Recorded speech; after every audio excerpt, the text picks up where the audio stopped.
আসসালামু আলাইকুম রহমতুল্লাহ। সম্মানিত দর্শক মণ্ডলী, ব্রাহ্মণবাড়িয়া ময়নার আসামি শনাক্ত হয়েছে, গ্রেপ্তার হয়েছে।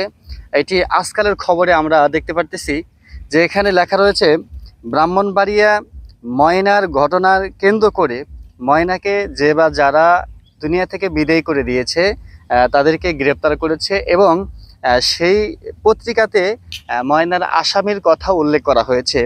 আজকালের খবর এই পত্রিকাতে এসেছে যে ব্রাহ্মণবাড়িয়া ময়নাকে দুনিয়া থেকে বিদায় করার যে মামলাটি রয়েছিল সেই আসামি গ্রেপ্তার হয়েছে আলহামদুলিল্লাহ।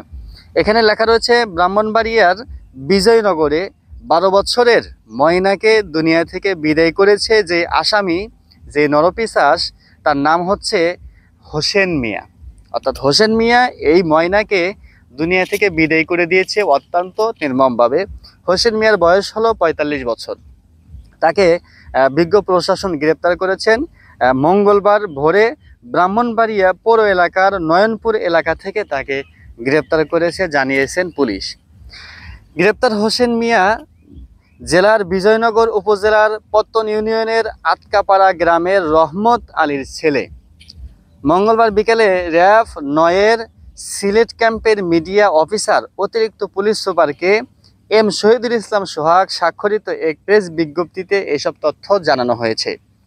প্রেস বিজ্ঞপ্তিতে বলা হয়েছে, চলতি বছরের বিজয়নগর উপজেলার পত্তন ইউনিয়নের আটকাপাড়া গ্রামে একটি বিয়ের অনুষ্ঠানে গান বাজনাকে কেন্দ্র করে বরের পক্ষের সঙ্গে এলাকার লোকজনের তর্ক বিতর্ক হয়। অর্থাৎ বিয়ে নিয়ে যে কোনো একটা হয়তো বাক বিতর্ক হয়েছে, সেখান থেকেই তর্ক বিতর্ক শুরু হয়। পরে তর্ক বিতর্কের এক পর্যায়ে উভয়ের মধ্যে ধাওয়া পাল্টা দেওয়া সহ হাতাহাতি হয়ে যায়। সেখানে অনেকের ক্ষয়ক্ষতি হয়। পরের একই দিনে রাত 7:30টার দিকে ময়নার পরিবারের কাজে মণিপুর বন্দর বাজার যাওয়ার জন্য বাড়ি থেকে বের হলে, অর্থাৎ ময়নার পরিবারের যে লোকজন রয়েছে তারা কাজের জন্য মণিপুর নামক বন্দর বাজার রয়েছে, সেই বাজারে তারা বের হয়েছেন। অর্থাৎ যে কোনো একটি কাজের জন্য বাড়ি থেকে বের হলে আগে থেকেই ওত পেতে থাকা হোসেন মিয়া, অর্থাৎ যে হোসেন মিয়া নরপিশাচ ময়নাকে দুনিয়া থেকে বিদায় করেছে, সেই হোসেন মিয়া আগে থেকেই ওত পেতে রয়েছিল। পরে সেই ময়নাকে এলোপাতারিভাবে মানে হাতাহাতি করে তাকে আঘাত করে দুনিয়া থেকে বিদায় করে দেয়। শুধু এতটুকুই নয়, এত নির্মমভাবে তাকে দুনিয়া থেকে বিদায় করেছে যা আসলে বলার মতো নয়। এক পর্যায়ে হোসেন ময়নাকে বল্লম আছে, যেটা জাহিলিয়াতের যুগে মানুষকে যেভাবে দুনিয়া থেকে বিদায় করে দিত, বিশেষ করে আমাদের মহিলা সাহাবীদের মধ্যে হজরতে সুমাইয়া রাদিয়াল্লাহু তাআলা আনহাকে ইসলামের প্রথম শহীদান হিসেবে বলা হয়। সেই হজরতে সুমাইয়াকে বল্লম দিয়ে দুনিয়া থেকে বিদায় করে শহীদ করে দিয়েছেন। তেমনিভাবে পাষণ্ডভাবেই নির্মমভাবেই এই 12 বছরের ময়নাকে, বিজয়নগরের ময়নাকে, এই হোসেন নরপিশাচ তাকে এই বল্লম দিয়েই দুনিয়া থেকে বিদায় করে দিয়েছেন জানিয়েছেন প্রশাসনের লোক। বাম পাশে গুরুতরভাবেই সেই বল্লম দিয়েই তাকে দুনিয়া থেকে বিদায় করে দিয়েছে। পরে ময়নার চিৎকারেই স্থানীয়রা তাকে উদ্ধার করে ব্রাহ্মণবাড়িয়া জেনারেল হাসপাতালে নিয়ে আসলে কর্তব্যরত চিকিৎসক তাকে দুনিয়া থেকে বিদায়, অর্থাৎ আর দুনিয়াতে নেই, এই ঘোষণাটি দিয়েছেন।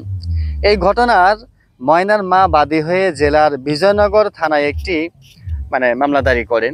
সে দায়ের করার পরে আসামিকে শনাক্ত করা হয়েছে এবং তাকে খুব দ্রুতভাবে গ্রেপ্তার করেছেন।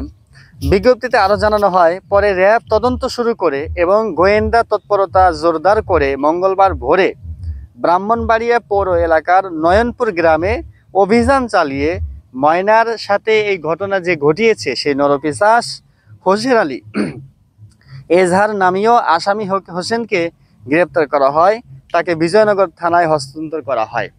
এটা হলো ময়নার যেই ঘটনা।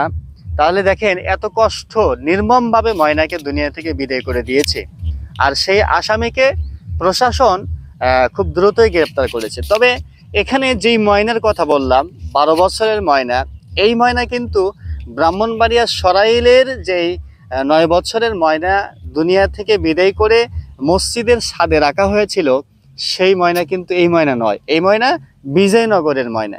ব্রাহ্মণবাড়িয়ারই একই ময়না, কিন্তু এটা হচ্ছে বিজয়নগরের। আর আরেকটি ময়না হচ্ছে আব্দুর রাজ্জাক ভাইয়ের মেয়ে ময়না, সেটা হলো সরাইল, যেই ময়নাকে মসজিদের ছাদে রাখা হয়েছে সেই ময়না কিন্তু এই ময়না নয়। ব্রাহ্মণবাড়িয়া সরাইলে যে ময়নার আসামি এখনো শনাক্ত হয় নাই, সে আসামির জন্য খুব দ্রুত শনাক্ত হয় এবং তার বিচারের জন্য বাংলার জমিনে হয়।